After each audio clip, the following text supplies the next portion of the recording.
Greetings, nerds. This is SNN Nerd. I'm your host, Sarah Belmont, and with me, as always, is our Mr. Producer, Will Polk. How are you doing tonight, Will? Doing very well, Sarah. How you doing?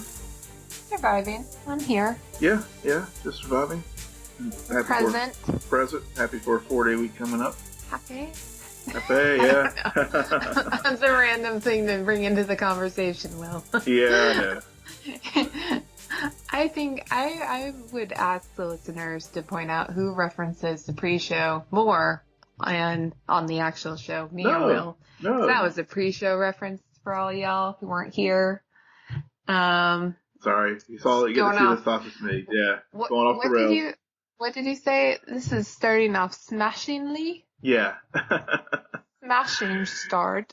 Smashing start with with our technical delays with the Skype. Well, you just have to understand that as long as the show is recorded on Sunday nights, it's the show and you stands between me and the season finale of Sharp Objects. Okay? I know. We'll make this quick. Very important thing happening. That show, the last episode was a beautiful roller coaster ride of emotions, and it is so fascinating how they're bringing every single storyline together, and it all makes sense, and it's just this tapestry that they've weaved. I'm so impressed by this show. It should get Emmys. It's that caliber. Wow, that's pretty high praise. That's pretty high praise. I've seen people chat about it online, and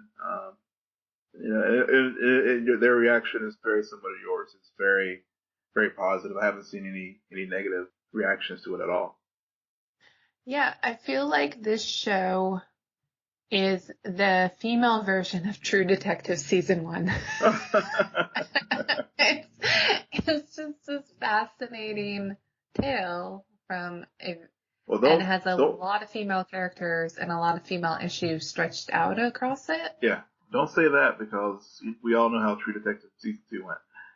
Well, yeah, but I just watched the True Detective Season 3 trailer. Mm-hmm. And you never know. And plus, I said Season 1, so I didn't say just across the board True Detective. True. I said specifically Season 1. Yes, I know, but we know how sophomore slumps go. Yeah, but I don't think that this is going to get a sequel. Oh. Okay. It's a book, Will. Okay, hey. That was so mean. Hey, you educated me. I honestly, as I said, I see people talk about it. I haven't really spent that much time thinking about it, so clearly that just was demonstrated right there. It's like a sound bit for the ages. It's a book. I only have so much bandwidth. And we're talking about a book, without the pictures, i.e. it's not a comic book, so it doesn't go over where suddenly characters who are dead are suddenly alive again and all that nonsense. Fair enough. Hey, there is no reviving. Well, no worries, because we're about to dive into my own ignorance, because you reminded me that I had saw a movie earlier this summer called Ant-Man and the Wasp. Mm-hmm. Yeah. Completely forgot that I had seen this movie 2 months ago. Completely forgot that Will had yet to see this movie until he DM'd me, Sarah, I'm going to go see Ant-Man and the Wasp. I'm like, really? Yeah. So how was it, Will? It was fun. As you said before about me, I guess I am a completist, and that doesn't mean I'm gonna go watch Iron Fist Season 1, but for the most part, I'm a completist. I enjoyed Ant-Man. Definitely liked the sequel better than the first one. Thought it was a much more complete movie, and also it was just the age Michael Douglas was quite the feat of special effects there. I was like, God, it's like I'm looking back in the mirror, like Romancing the Stone or something like that. Looking back in time there, but yeah, I mean, as I said, a much more complete story this time. And the spoiler alert, if you're one of the few people who hasn't watched this MCU film, the two bits at the end were, one, the direct tie-in to Infinity War, where Scott goes back into the quantum realm and trying to get the healing, or whatever, they can't remember what they call them, and then of course the line goes dead, and then we cut to the rooftop and seeing that Hank and everyone has been victims of the finger snap. And then the other little tag at the end was just the ant playing the drums, which, that one, you're forgiven to have forgotten that one. But you shouldn't have forgotten the Infinity War tie-in, especially given that you just watched Infinity War again, just in the last week or so. I never said that I forgot the snap, okay? I just said I forgot that movie happened, the 2.5 hours or the 2 hours before the snap scene. Newsflash, didn't even stay for that part. See? Went home, got on my computer, and Googled what happened. I kind of figured it was going to do something like that. But yeah, so I agree with you. I think that I prefer Ant-Man and the Wasp over Ant-Man because of the villain, I think it was a stronger villain. It tied a lot more into not only Scott's story, but also to the Wasp, her story. I agree with you. The Ant-Man villain, definitely, she was the Ghost. Interesting villain as far as her story, and also how this sort of tied to Hank trying to rescue his wife. And we're given that she was in the subatomic realm, and where the MCU films are very good at are having stakes.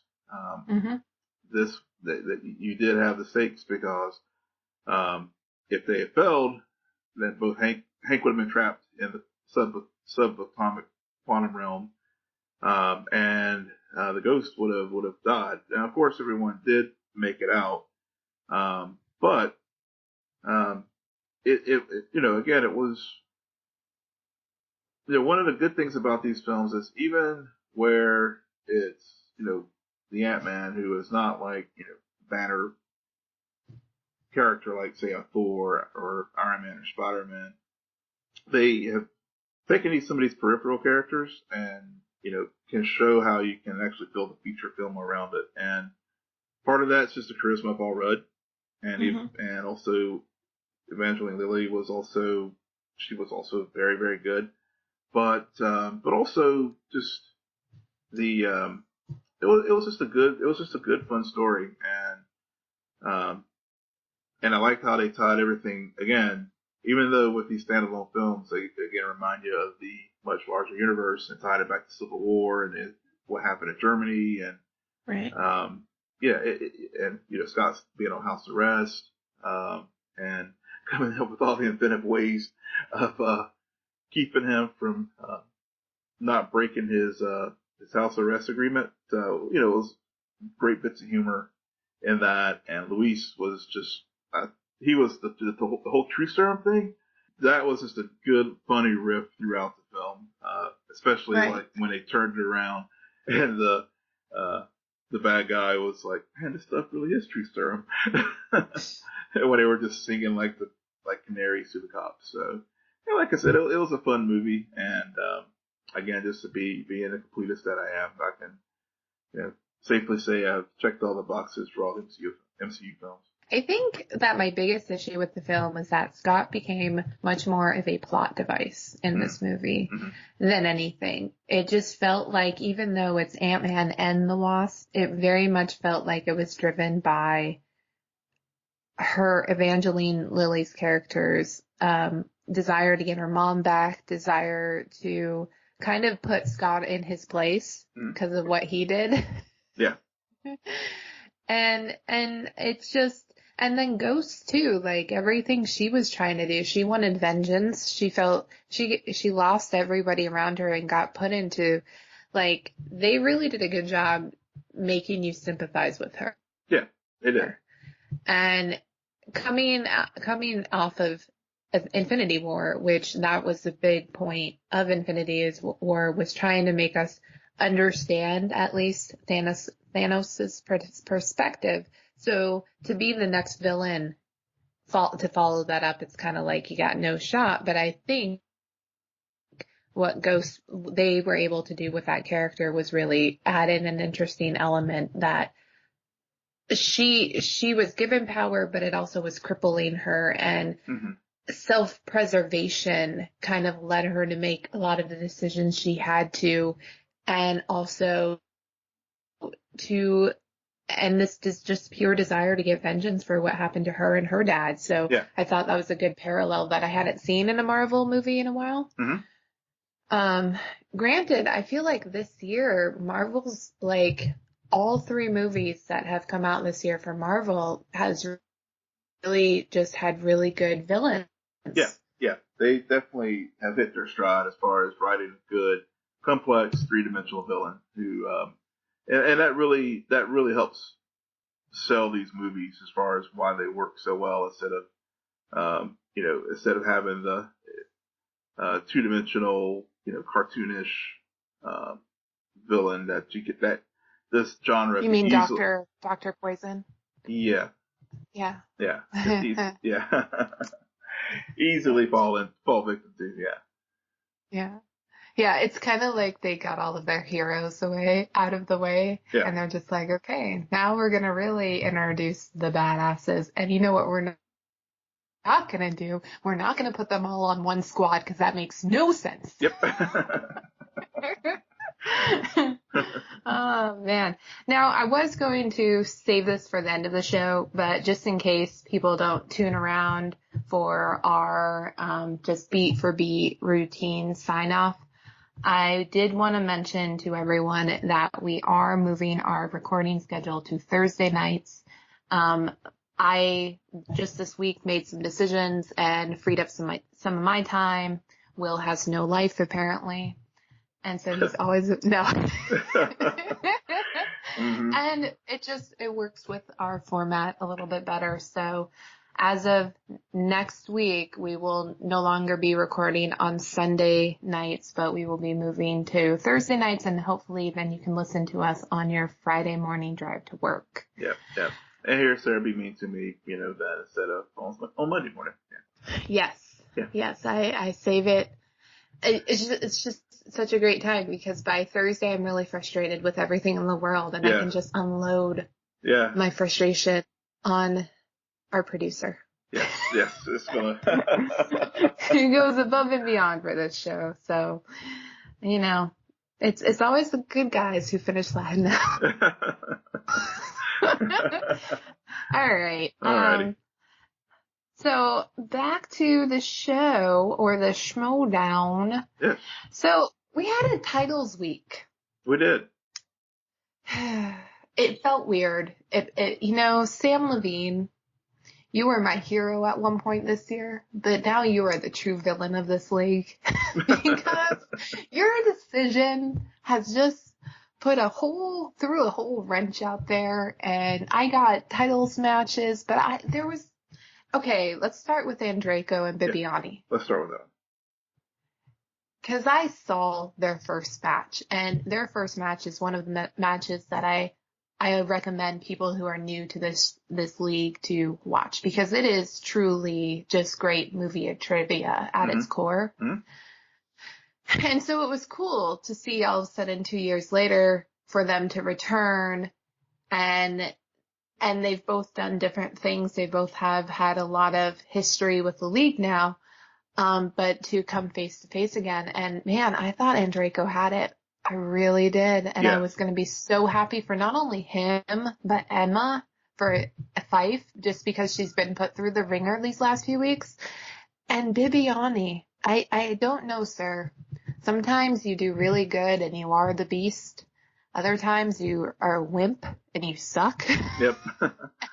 and I feel like luck just played in his favor. It did. It totally did. And I felt the same way when I was watching that match. Actually, it was a enjoyable match to watch. It had good energy compared to some of the ones that we've talked about over the last few weeks. that last question, and just how they played it, and that suspenseful moment, I was crushed. I was like, it was kind of a gut punch as far as a viewer, because you just felt that the match was just going Draco's way, and then he just falters there at the end, and Did you know the answer? What's the question again? What were the name of the? I want to say robotic arms that help. It's Tony Stark, right? Mm-hmm. Yeah. I did not know the answer.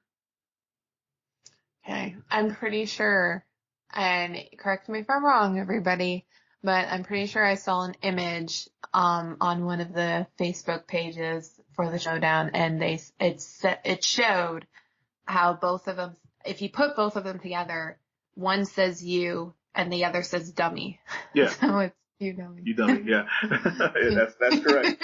That was the correct answer. And yeah, it felt like I said, even though I didn't know the answer, and I was racking my brain whenever like Tweedledee, Tweedledum, I just didn't know. Yeah. And then you dummy, and because I was really, it was like it was cheering for your favorite team, and then just like the guy fumbles the ball at the goal line, and the other team holds on to win. It was that kind of feeling, No, I have no idea what you're talking about. You're talking about sports right now. That's right. You're talking about sports. Yeah. That's something that's completely alien to you.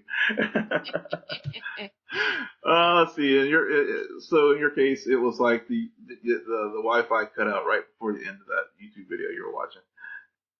Well, we have to talk. I can take the crap, I just can't, or I can give the crap, I just can't take the crap. So something also interesting happened during the post interviews. Viviani calls out Guy. Yes. Okay, guys, he beat Dan Murrell one time. Now, it was a great match, and I totally understand this, but not everybody can just now all of a sudden want to play Guy to see if Guy can beat them. It just doesn't make any sense to me. Yeah, it's weird. I don't know. It was one of those things where I'm like, okay, you're calling them out, and we're still not sure if that was. I mean, granted, Guy has really been bringing it and all, but was it a fluke that he won? Was Merle just really having an off day, and like if they had a best of 5, Merle would like kick his ass 4 out of the 5 times, or is Guy legit? And I thought it was right. The true test will be when he faces Mark. Yeah. And then if he beats Mark, then we know it wasn't a fluke. Yep. So, but granted, everybody has their moments, and that's what's so interesting about this show is that you can one game be really, really good, get all the questions, like Bibiani and Draco, their first match, they scored their first perfect rounds ever on the show. Mm-hmm. And then this matchup, they started missing questions left and right. And Draco did that weird thing during the speed round where he buzzed into every single question. Yep. He would get one right, get one wrong, get one right, get one wrong. Yep. You're just, I'm like, how did you do that? Yep. So it's that. But then later this week, we had the title match for the teen division. Mm-hmm. Shire Wolves versus Brienne Chandler, who was cashing in on her free-for-all win. Mm-hmm. And I forget her partner's name.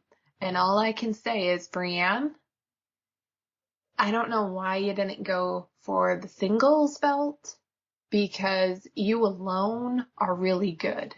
Yeah. And I don't think you need a teammate. And it just, she kind of, her teammate let her down.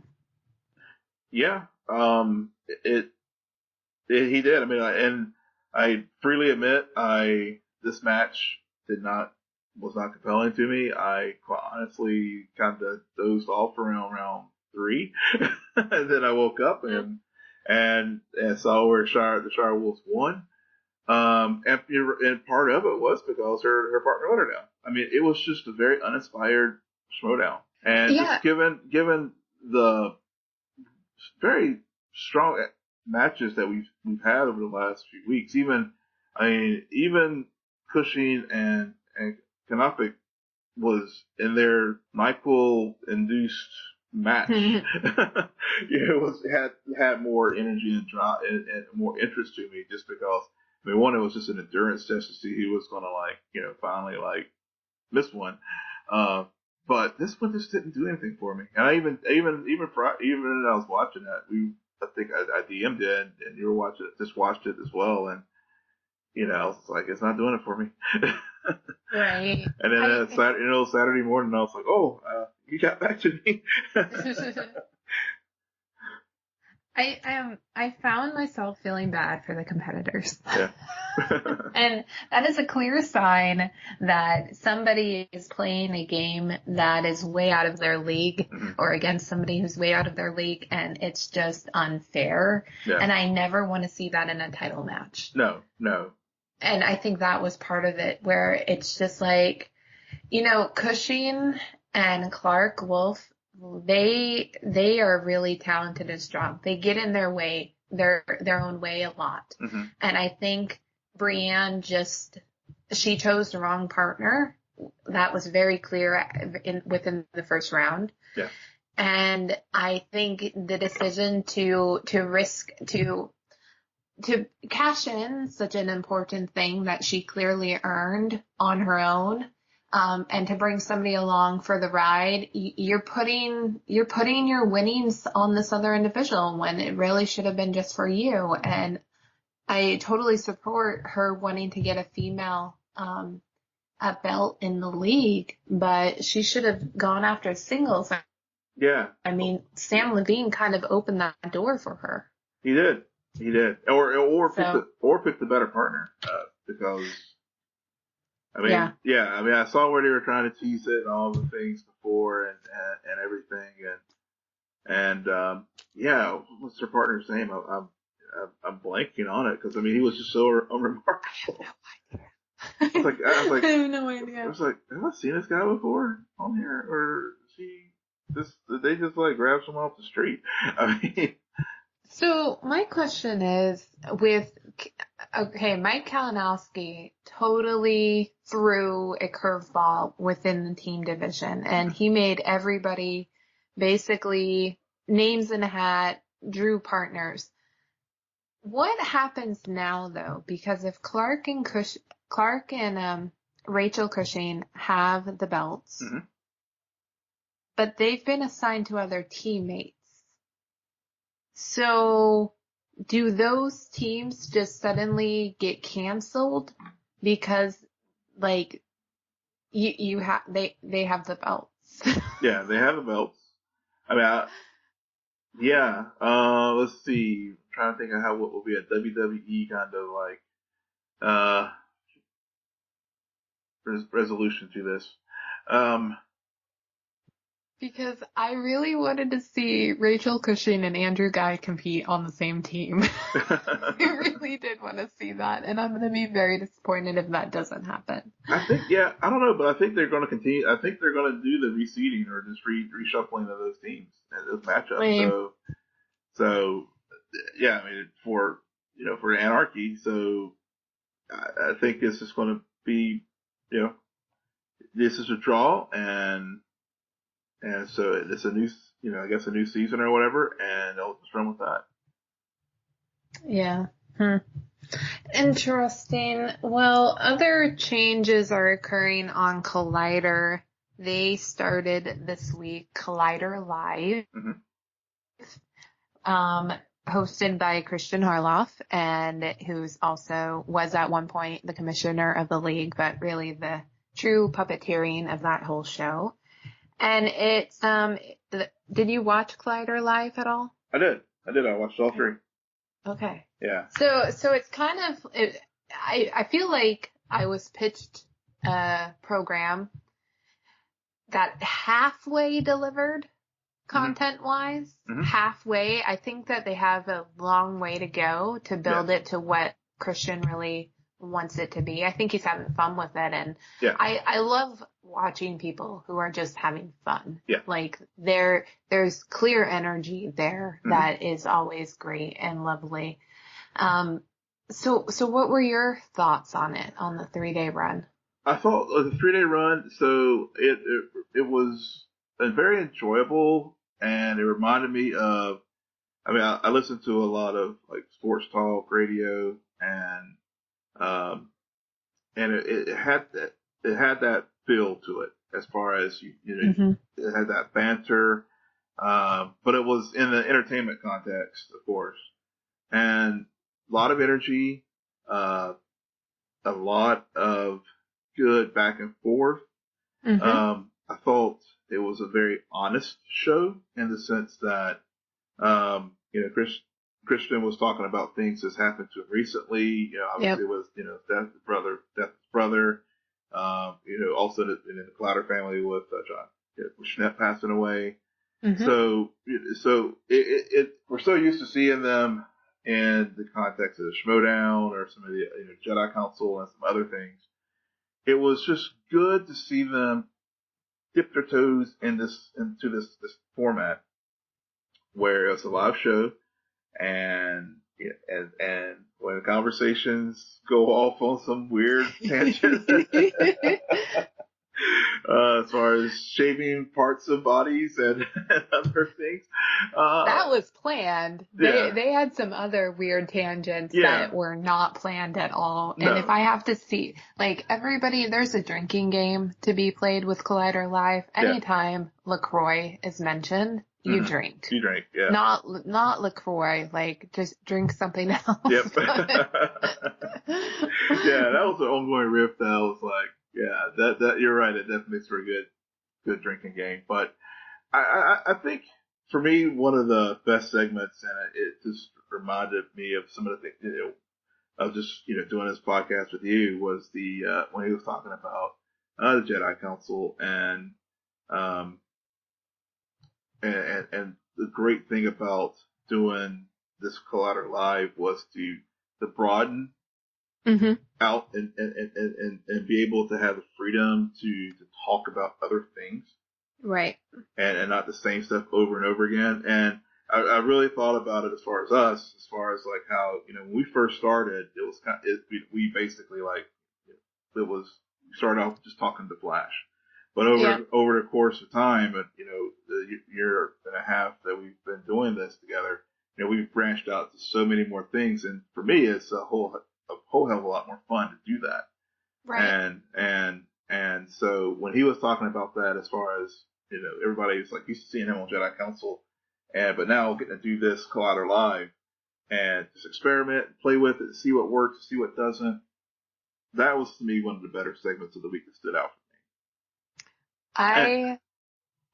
Go ahead. Yeah. I mean, because it just touched me in a way that, I could identify with what he was talking about. So Brett Sheridan is one of my favorite Schmoes personalities. He wasn't affiliated with Collider, and I love how that was also an ongoing riff. Yeah. Especially in the first episode, how Brett's like, "Oh, you need me to hang some stuff?" Yeah. So, and he was introduced on the Schmoes Know live show back in early 2016, their last phase. And so I love how Christian and Mark brought him over, because he adds that person who is the one in the room scratching their head about what everybody else is talking about. And sometimes he does add to the conversation, but it's just so nice to have that other. It's like Patricia. I was thinking that. Yep. He's the Patricia. Yep. I love you, Patricia. Yeah, I was thinking of her too. Yeah. When they had him go to the movie theater and to talk to people, that was the best. Yeah, that was good. That was in the middle of the day. It's like, people are out watching movies, and just that was a great bit. I have to admit, that was probably the second thing as far as my favorite one for the week. Yeah, I loved that so much, because he also could not understand the idea of like Christian telling him to say something, him pausing to listen to it, and then like it was very bizarre, but I love it. It was adorable. Mm-hmm. I do have one question though, as my voice begins to crack. Why are they in a closet? Like, they deserve a little bit more space, and I understand that there's only 2 sound stages at Collider, Mm-hmm. and they have a lot of content that they have to get through, so they are very limited into their space. But what I like, when you say Collider Live, I always think of basically a sideshow going on as the work is done in the background. Mm-hmm. So I saw that there were some blinds drawn, and I wonder if they open those blinds. Like, granted, we will see the 3 Stooges that we have to talk about in a few minutes, but Cody, RB3, and Copster just hanging out back there, editing away and listening in. But still, you can see the offices, like you can see some of the production stuff. And so I liked when they got the camera following right around the studio and everything. Like, to me, that's more of what I was interested in. Like, not only them talking, but getting a glimpse inside what it's like to work in this little enterprise in the background. Yeah. Yeah. I really don't have much more to add to that, what you said. I mean, I think, again, that maybe as the Collateral Live concept grows and the show itself grows, and maybe it just could be that this is a new thing they're trying out, and maybe as they get more sponsorships or whatever, Patreons, they can build it out some more. Yeah, yeah. So there was an awkward moment, and before we started recording, I was trying to find it, but at one point something happened, and Christian got very upset with Copster.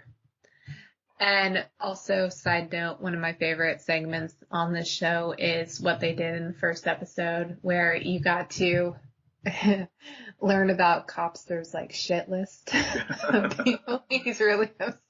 I love that so much because it's so funny.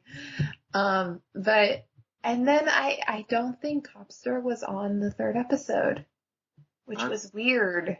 Yeah, come to think of it. Yeah, I think you're right. I think it was Beardo, and that's a nickname. And I'm sorry, you guys, if you're trying to follow this along, and I'm just, because I love the Schmoes so much, so I know all of these personalities. So yeah, it was a weird thing. Anything else about Collider Live, Will?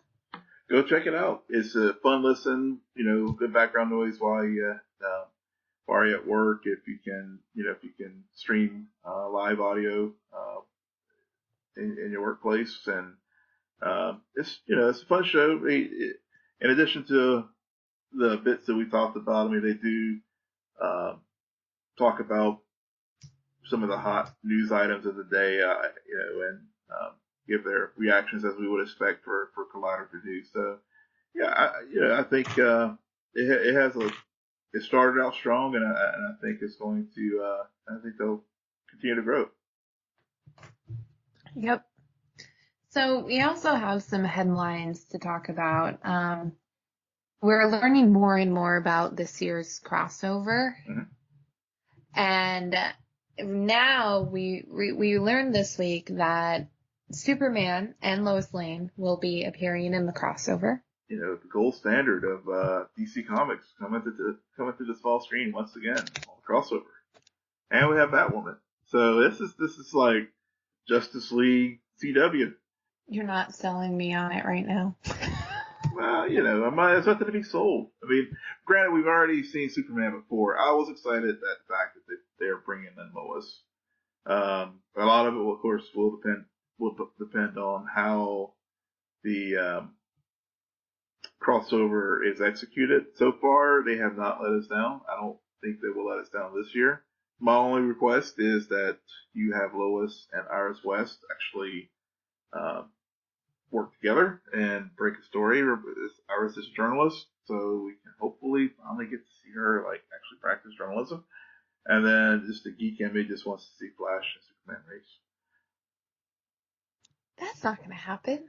Oh, come on. They'll figure it out. No, they already had Supergirl and Flash race. Yeah, but that was, but he ran, but that was just to help him get back to his Earth.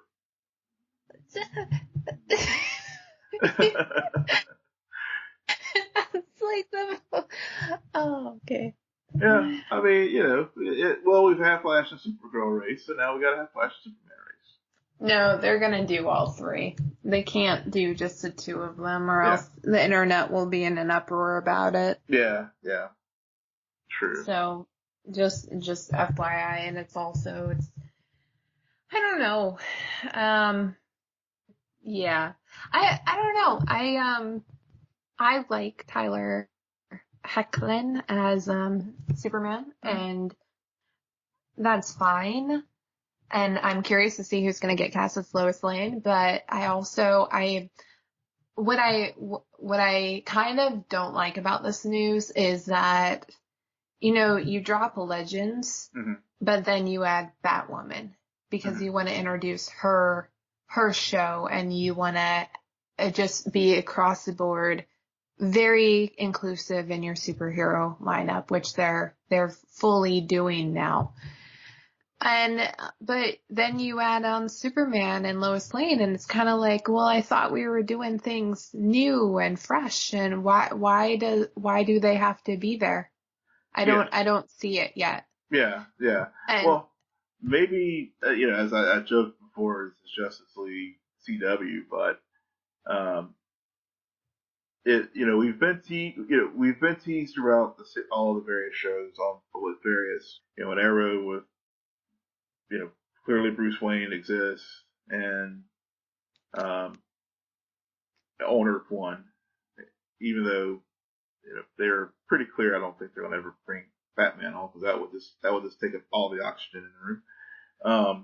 But we've also been teased with the Green Lantern on more than one occasion, and I know there's all this talk about doing a film version of Green Lantern, but you've had Ferris, Air, and show up, and Arrow and Flash, and even in a previous crossover, last year's crossover, when they were had the no, that was Starlab's facility, where they had the faux Hall of Justice looking place. But you have had I'm thinking it was Ferris, Air showed up in the Flash season 1 when they moved all the metas out of the particle accelerator. That's where it was. Tie it in, Will. Tie it in. Yeah. So get to the point. Yeah. So that I'm just saying, maybe the other big drop that we'll have with this year's crossover, maybe we'll finally see Green Lantern on in the Arrowverse. No. Is it Ryan Reynolds ruined GL for everyone? No. I think that'll really, if you want to piss off, I mean, the internet is very temperamental and very fickle. Yeah. Okay, it has already gotten upset about the casting of Ruby Rose as Batwoman. Yeah. So now what are you going to do? You're going to add in 2 other potentially more well-known characters. I mean, Superman for sure is more well-known, but also then adding Green Lantern, and then suddenly it's like, well, I thought this was Batwoman's big moment. True. Yeah. And big opportunity. Fair point. I mean, what you said before about one of the reasons why they are not going to ever introduce Bruce Wayne on Arrow, watch, they do at the end of the season, because we just said that, is because he'll completely suck up all the oxygen in the room. And I think the same can be said if you add in Superman, if you add in Green Lantern, and all of these other male characters. Yeah. Oh, I mean, and then who knows? Maybe they add diversity. I don't know. Casting is these days getting much more creative and strategic, and I think that's really good and really impressive, and I like seeing that. So it could add diversity. I'm not saying that it won't. I don't understand the logic. I mean, despite us not being relatively disappointed by the past few crossovers, we always give the same feedback. Way too many characters. Not enough, like, yeah. By that fourth episode, which was typically the Legends episode, it was like suddenly, okay, the big fight scene, everybody gets like 2 minutes. Right. And I think, yeah. Well, and I think that's one of the reasons why they dropped the Legends this year, but because Sarah hates them. Yeah, exactly. They listen to your feedback. Yeah, but I thought we had talked about this on another show. That's why it's been a long hiatus, everybody. Yeah. But it was, all, Superman and Lois are going to be on all three of the crossovers, and I see your point in that this was supposed to be Batwoman's big coming out party. And now all of a sudden we've got another one of the holy trinity of DC showing up, and Lois is gonna get captured. Yeah. Superman has to recruit Kara, and oh wait, he also has to recruit Batwoman to help him, and then suddenly they get in trouble, and so then they have to call in their friends from the other Earth, because I still think that this is gonna take place on Kara's Earth. Well, I think, yeah. And I was looking at the order of the shows this week, so of this year's crossover. So actually, even though Supergirl now is moving to Sunday night, actually, the Flash is actually going to go first this time for this crossover. Yeah, so, because they don't want to waste their 100th episode on it. True. Well, there's that too. Not like Arrow did. Yeah, and then they got upstaged. You laugh. You remember what happened on The Flash season 4? Do ya? Oh gosh. I have not revisited. I have left that season behind me. I'm just moving on. I have not rewatched a single episode of season 4. I'm moving on. Let's go. Season 5. Let's go. It's been a long hiatus of mourning for the Flash fans. Yeah. Well, thankfully we had Cloak and Dagger to, wash the taste of season 4 out of my mouth. Yep. Okay, and other shows that are getting revived and other news. See, now I just say revived.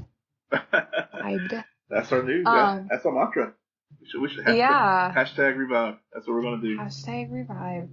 Hulu has announced that it is looking at rebooting Veronica Mars and setting up another season. Not a lot of details about this project. I do have some thoughts because I'm a marshmallow, as the cool kids call it. Cool. I will sit back and be quiet and hear your thoughts. Have you seen Veronica Mars? No, I have not. Yeah, first season is good. Mm-hmm. First season has Amanda Seyfried in it, which is very disorienting because she does this small part and you're just like, that's Amanda, who's now this big movie star and on this show. And I mean, of course, Kristen Bell's in it, but still, everybody knows that about her. Mm-hmm. And so it's common knowledge, so it's not as disoriented. Anyways, the first season is really good. It has the sophomore slump. Third season tries to get it back to season 3 level, but doesn't really ever get there. Mm-hmm. And then there's a movie, because a few years ago they did a Kickstarter and they raised the money to do a movie. Oh yeah, I remember that. Yeah, I do remember. Yeah. The movie, straight to DVD. Okay. I own it. I've seen it a few times. If you like the show and if you're a completist, then you'll watch the movie. It doesn't need to be rebooted. It really doesn't. Yeah. Let me just jump in here. We are seeing this a lot this year. Mm-hmm. It's getting like stuff from the 80s, stuff from the 90s, stuff that was just canceled yesterday is being rebooted. And Right. it's just, come on. I mean, surely there's some fresh ideas out there. Yeah, it's bizarre because at the rate that new shows get canceled, we are also going back into the 80s, the 90s, and now the 2000s to reboot shows. I mean, this week are they going to announce that they want to reboot One Tree Hill? There's no need. Yeah. Okay. It's just it's odd. And maybe it's just how sometimes the movie market and the TV market parallel one another, and so trends. I mean, we've in recent years seen a lot of reboots of old movies or sequels to old movies that we never thought were going to happen. Mm-hmm. And so now suddenly we're seeing that same resurgence in TV. It's one thing. Okay, so for example, we're going to see Roswell, New Mexico come out later this year. Mm-hmm. Roswell is an old WB series back in the, I want to say, early 2000s. Correct. Now, New Mexico, based off of the trailer, they're doing a lot of the same beats, but you can also see some of the twists. Okay, so it's not exactly beat for beat. They are trying to do something different with it. And that's partly why they moved it to New Mexico. But it's just, nobody was like, hey guys, I really want to see Roswell come back. Yeah. Nobody ever said that. Exactly. I mean, there's a reason why it was canceled to begin with. Yeah, and it didn't even have that many seasons. Yeah. Yeah. I mean, it's one of those things where some shows develop a cult following. Cool sometimes to see where we've seen, like, for example, Sense8 on Netflix. Right. Things get canceled, and they're, and as they close out various arcs, and those shows with those strong followings like that can lobby the studios to do, to produce that final episode so they can close things. And then there's just a straight up reboots where it's just, we're just going to take a familiar name and we're going to reboot it, i.e. Magnum PI and Hawaii Five-0 and MacGyver, and and we're just going to it's the next generation of the famous named character. I like with MacGyver as his son, with Magnum. I'm like, hello, 1980. We want you back. Yeah. And I'm just like, I don't know. Maybe it's just the familiarity, or is it just that all the people who are now studio execs grew up on these shows and now they're like, hey, we want our own version of it. Or I think it also has to do with the impact of streaming services, especially in television, is that now original content seems to be more found on the streaming services than on regular TV stations. Yeah, it is. Even cable TV shows. So I wonder if it's like for a movie writer or a movie director, they could either make the low budget indie film, or they could receive all the money in the world to make their film, but they have a studio that they have to work with and a brand that gets that comes with that studio and that endorsement that has some constraints on what they're able to do. Yeah. And maybe that's the same with the difference of choosing NBC over Amazon or NBC over Netflix. Yeah. Yeah, that could definitely will be it. Or if you just go to, and if you definitely want to just go for an older demographic, just go straight to CBS, because that's what all their shows are, between Murphy Brown and Magnum PI. So. Yeah. Speaking of original content, we got a trailer dropped this week for American Vandal Season 2. Yes. This was so delightful. This is exactly what I needed. So they are back. just the masters of the mockumentary are back on board with this, and they did a really good job, because right now there's just me, and I'm sure everybody else has just been inundated with trailers for The Nun. Mm-hmm. And so to have that going on, and then to watch this trailer, which gets set up at a creepy boarding school where something happened, a tragedy occurred, and you find out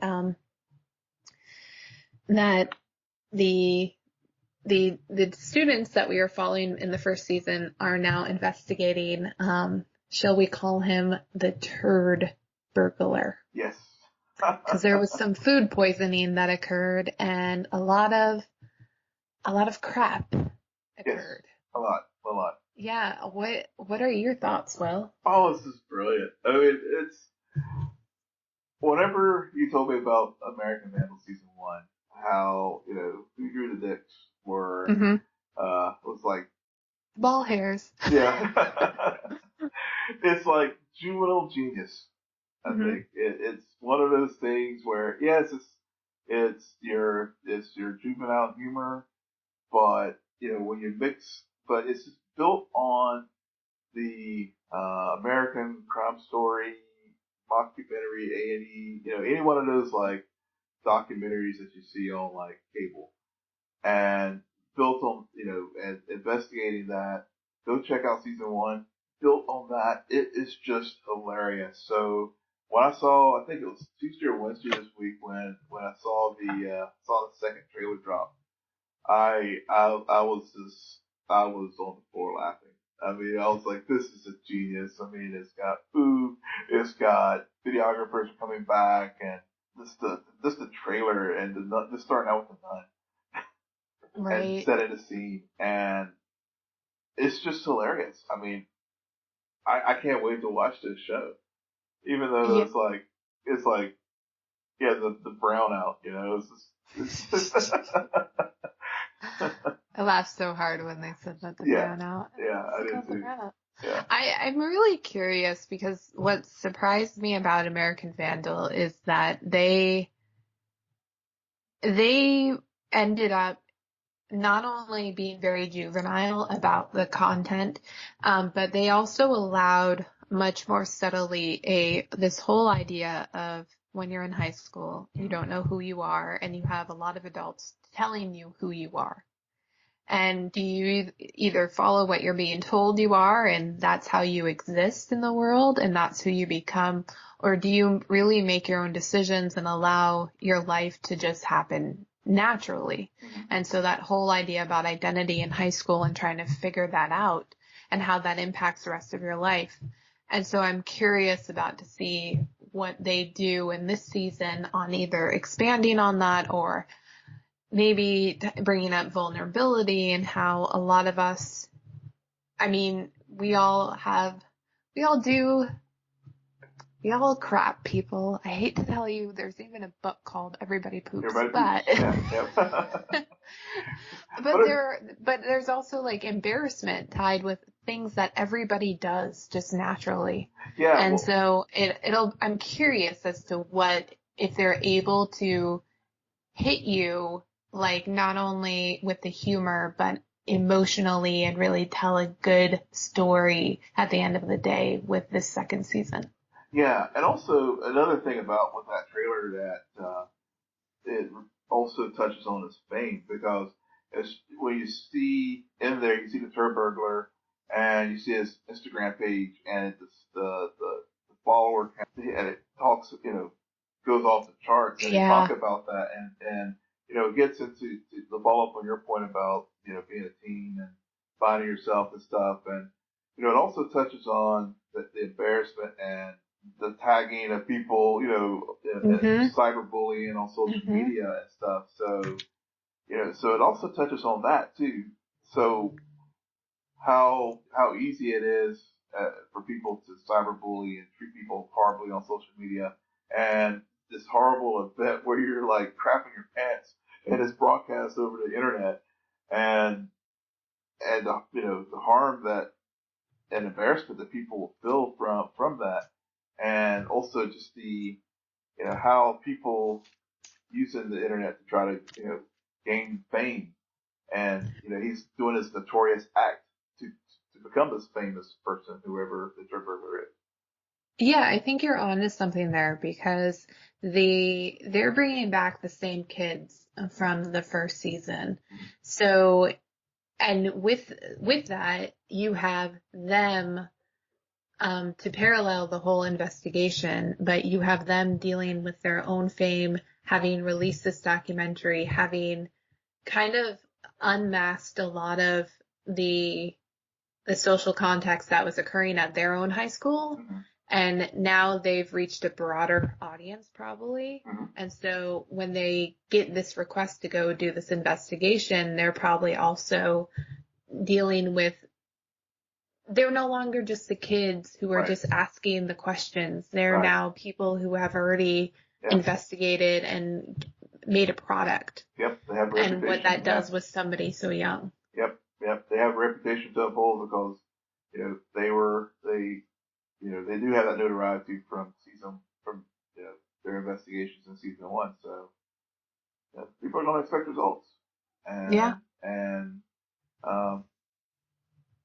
so they're going, I mean, it's a very, again, it's very easy to get lost in the poop emojis and the humor, the bodily function humor that, folks will be like, oh, this is not,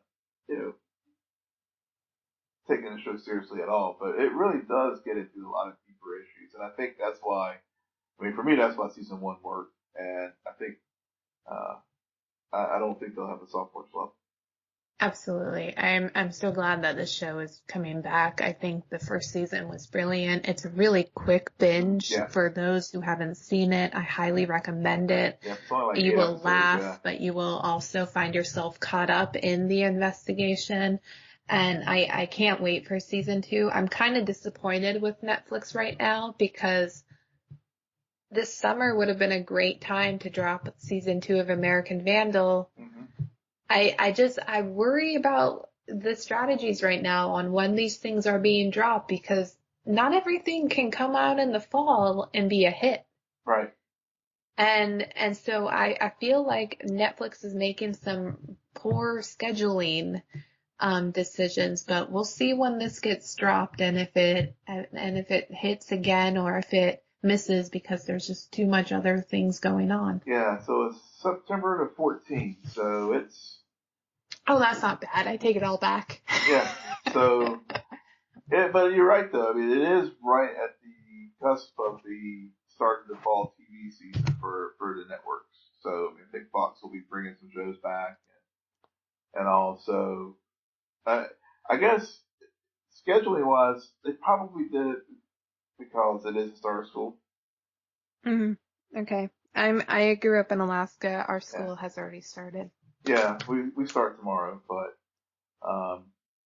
yeah, maybe that's what it is. I don't know. All right. I think that's it for us tonight. I think so. So, on that note, Will, can you tell our listeners where they can find you? Yes, you can find me at Will and Polk. That's WILLMPOLK. And you can find me on Twitter at SJ Belmont, SJBELMONT. Please follow our crew on Twitter at SNN Nerd. Friend us on Facebook, follow us on Instagram, but most importantly, rate, subscribe, and comment on iTunes, SoundCloud, and Spotify. We will be off next week, technically, but remember, we're moving to Thursdays. So we will be recording September 6th and hopefully release a brand new episode on September 7th with more rants, raves, and reviews. Good night. Geek out. You're well.